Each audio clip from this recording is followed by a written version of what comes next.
Здравствуйте! В данном видео будет показано, как с помощью беспроводного 3D-щупа в программе WLMILL можно снять карту высот с какой-либо криволинейной детали. Карта высот может потребоваться, если, например, на криволинейной поверхности детали необходимо награвировать текст.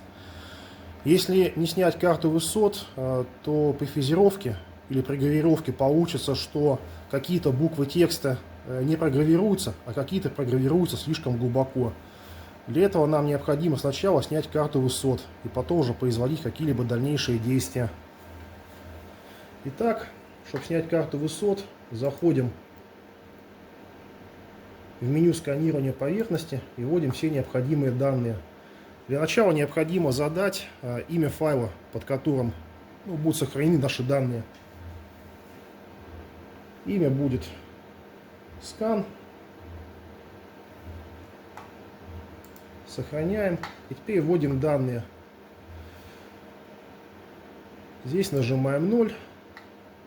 Здесь нажимаем расстояние вдоль оси X. Расстояние сканирования вдоль оси X будет составлять 140 мм. Соглашаемся. Это оставляем без изменения. Здесь вводим расстояние измерения по оси Y. Оно у нас будет составлять 270 мм.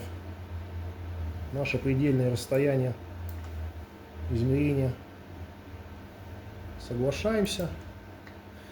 Видите, шаг сканирования.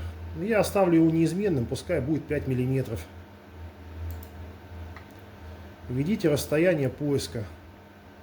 Введем 30 мм, чтобы гарантированно произошло касание.